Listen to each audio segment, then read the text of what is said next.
Hello, this is our second lecture on current electricity. In this portion, I will learn about Ohm's law, resistance,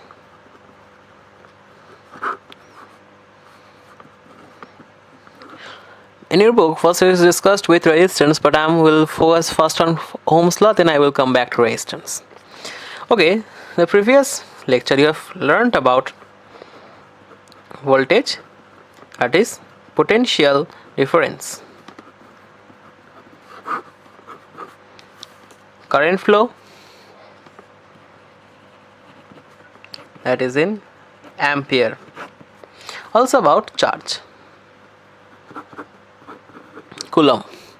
I am just skipping the portion of charge for now. I am just going to find out the relation between this current flow, that is I, and this potential difference. Scientist Ohm made some experimental observations on the relation between potential difference and current flow. He found out that if external parameters, you must remember these external parameters like temperature, pressure, must not change. If temperature, pressure, this kind of thing does not change, then potential difference, then current flow in a circuit is proportional to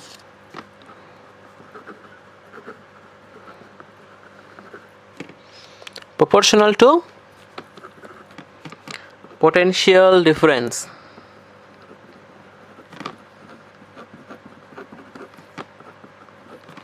So you can see if external parameters are constant, it is not changing, then V is proportional to I. Clear? Now see, this is a proportional relation, and we know in a proportional relation we have to multiply it by a constant to get an equation. So to get the equation of our Ohm's law, and this one is called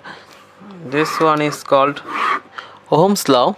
To get the equation of this Ohm's law, we must need to multiply the constant. That constant R is used, and the final equation becomes V equals to IR. This one is very much important equation. You will use it for most of the numericals in this chapter. Fine, this V equals to IR relation, we got R as a new constant, but the question appears, what is this R?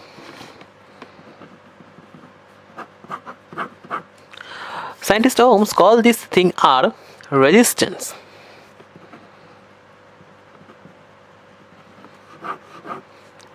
The term resistance is very significantly common. What do you mean by the term English resistance? Resistance means some kind of obstructions. Scientist Ohms found out that when the currents are flowing in a circuit, there is some kind of obstructions is present which limits the current flow.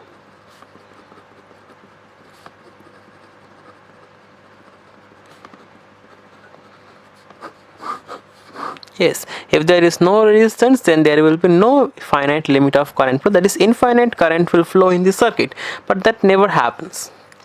Now, due to the presence of this resistance. Now, what is this resistance? From where this resistance is coming? If I consider this as a conductor, I know that there are atoms present.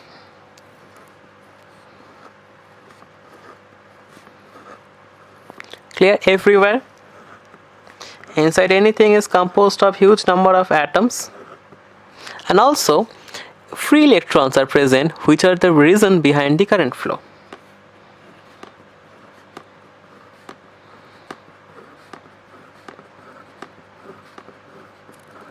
Clear? So these free electrons, when they are moving in their path, they face two things. First of all, when these electrons are moving, they collide with the atoms present. When they are moving in their path, some atoms are present with which they collide. So first thing, collision with atoms. Also, there are also collisions between electrons. One electron also collides with other electrons. So collision between free electrons. These two collisions basically obstructs the flow of current in a conductor. Due to this, the current flow in a conductor gets some obstruction, and this thing is called the resistance. Basically, that is the idea of resistance. This resistance helps us in a finite number of ways, and the unit of it is called ohm after the scientist, and this is the symbol. Clear? Resistance can be determined very easily. V equals to IR, so R equals to V by I. Clear? So you can see resistance are basically volt by ampere. So this unit ohm is basically volt per ampere. Clear? So if I ask what is 1 ohms,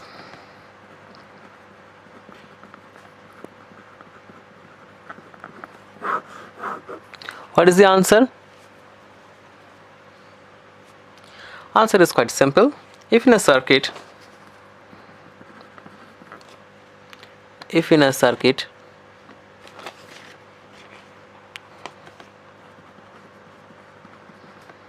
of 1 volt,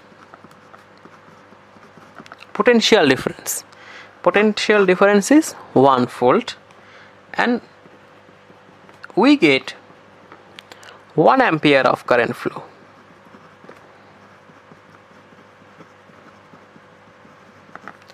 So if potential difference is given 1 volt, how much current flow we are getting?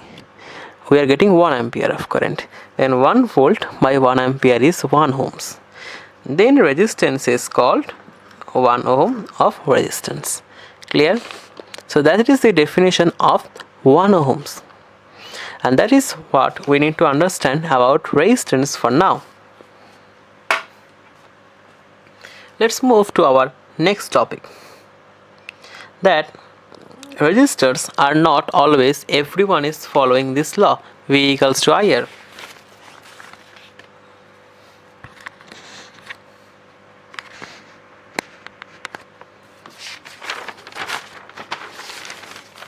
There are two classes of resistors.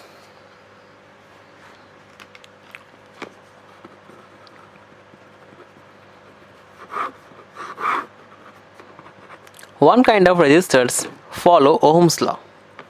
They are called Ohmic registers.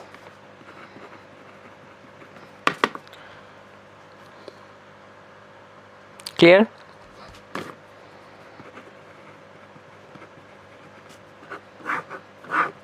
That means they follow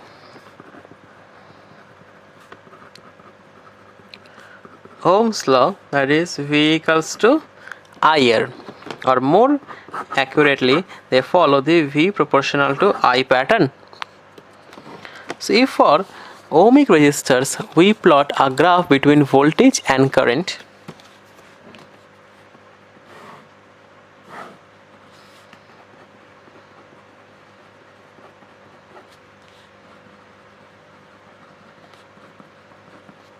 okay, as seen for ohmic V equals to IR, so V proportionals to I. What do we get? We get a straight line. We get a straight line, that is a proportional relation.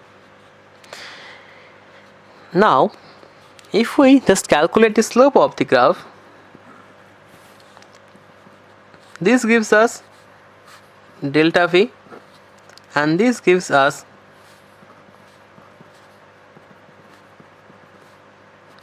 delta I. The slope of delta V by delta I gives us what?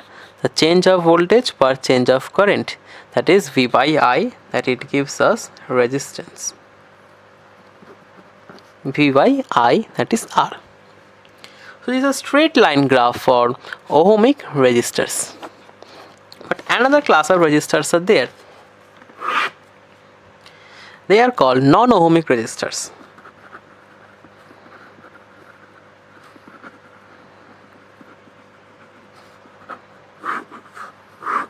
Non-ohmic resistors means they do not follow Ohm's law perfectly.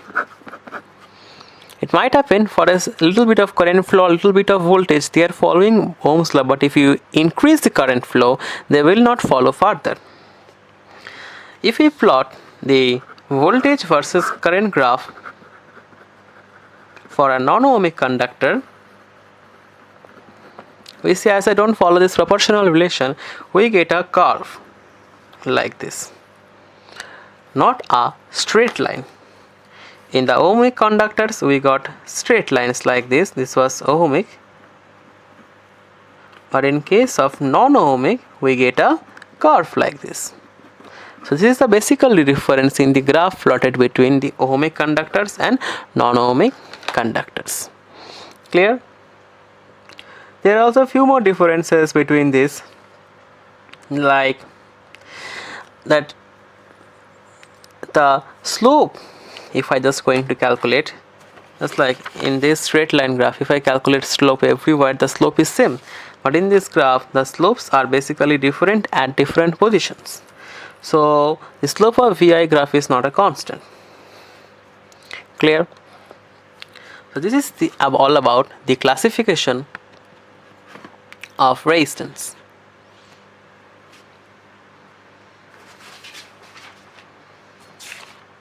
Now we are moving to the next type, the factors on which our resistance depend, and we will discuss why which factor is dependent and how. Just see dependency of resistance.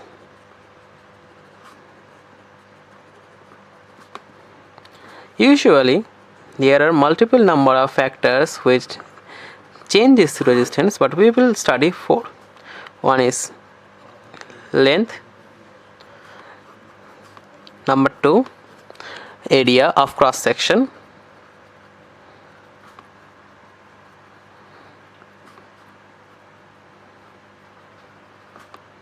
3 material quality,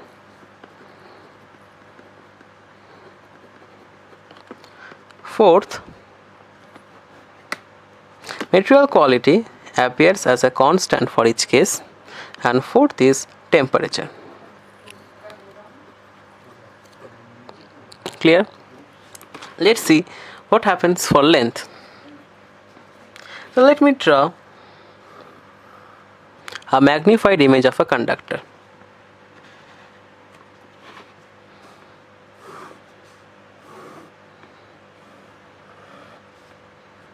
Okay, this is how a conductor looks. This thing is called length. This area is called area of cross section.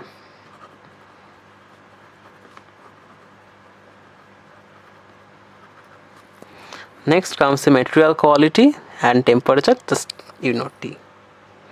It is found out that the resistance is proportional to length. Means if you increase the length, the resistance of the circuit increases. That is R proportional to L. Clear? Why? Simple.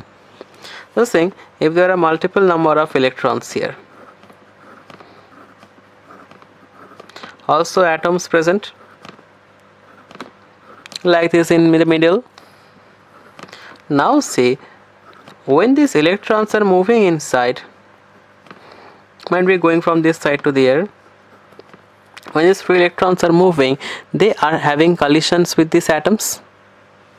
Now if I just increase the length, then the number of collisions will keep on increasing.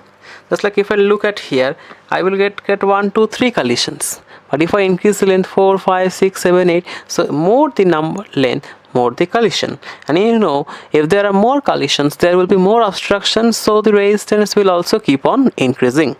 That is why resistance is proportionally increases with length. Next comes cross-sectional area. Resistance is inversely proportional to area of cross section.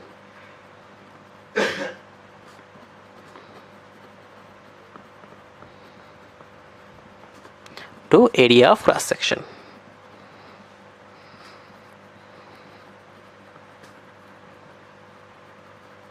This area is area of cross section here.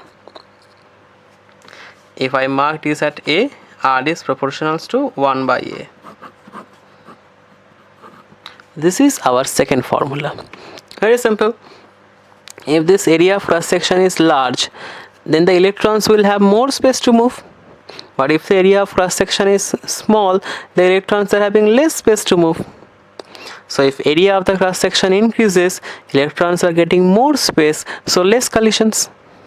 Just like think, if you are walking on a broad street, then you will have less collisions with other people. But if you are walking on a narrow path, you will face more collisions. So if the area is small, electrons will be more closer, and if the electrons are more closer, they will face higher number of collisions, so more resistance. So lower area, more resistance, higher area, less resistance. So the relation is inversely proportional. If I combine 1 and 2, I get one more relation, R proportional to L and R proportionals to 1 by A. Combining them gives us R proportionals to L by A. You know, R proportionals to L by A is the combining 1 and 2. So this is a proportional, not the equation. If I want the equation of resistance, what I must need to multiply a constant. That constant is called rho. Yes, the pronunciation is RO, rho. Clear? And it is not P. This tilted P is the symbol of rho. If I put in the equation, I get R equal to rho into L by A. And this is the final equation of resistance. This is the final equation for resistance. Clear? Now see that what does this rho? Rho actually depends on the material quality. This is where the third portion comes into equation. Rho on material. For each and every kind of material, there is one value for it. Each and every material is having different electron densities. So different materials will face different number of collisions. So this collision is also a function of what kind of material you are using. Just like if you are using copper or you are using lead, both are not equal amount of conductivity because their free electron numbers are different. So their current flow, their resistivity are also different. This rho is the depends on material quality and is called resistivity. Clear? Unit. Now we got R equals to rho into L by A. So if I cross multiply, rho equals to A into R by L. So A is area, so meter square. R is resistance, so ohm. L is length, meter. Meter square cancels, so ohm into meter.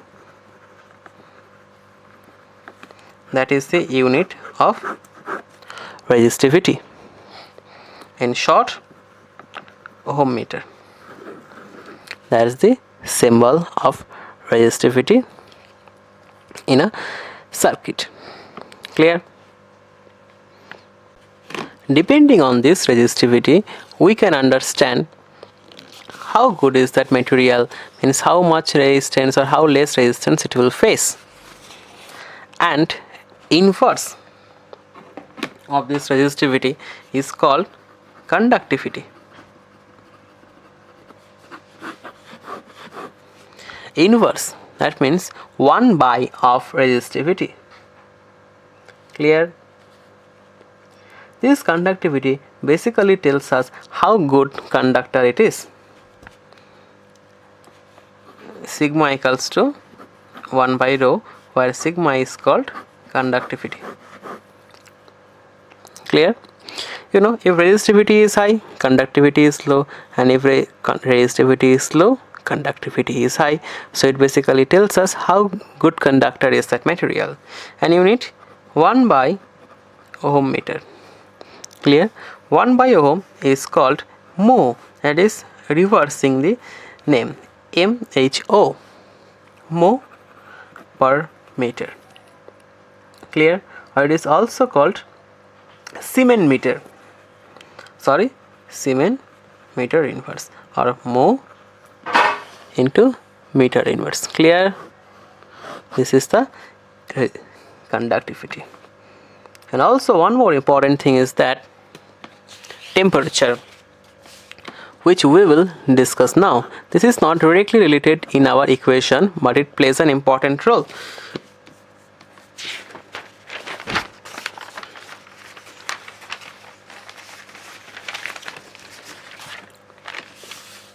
You know what is temperature, or what does temperature increase refers? If we basically increase the temperature, what happens? The increase of temperature basically increases the vibration of atoms and molecules. So if I increase temperature, this vibration increases. If I decrease the temperature, this vibration will decrease. So if I increase temperature, increase of vibration, also increase of speed of motion of these things inside. So if the vibration and the motional velocities, these are increasing, what will happen? Due to increase in temperature, these two will result in increase in number of collisions.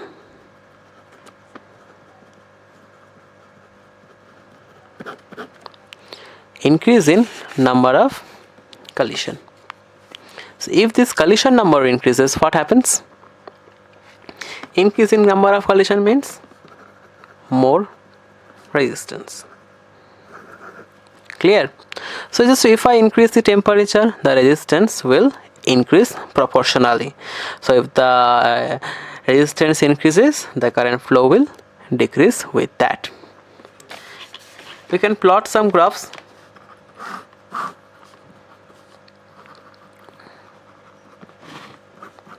Current versus voltage graphs.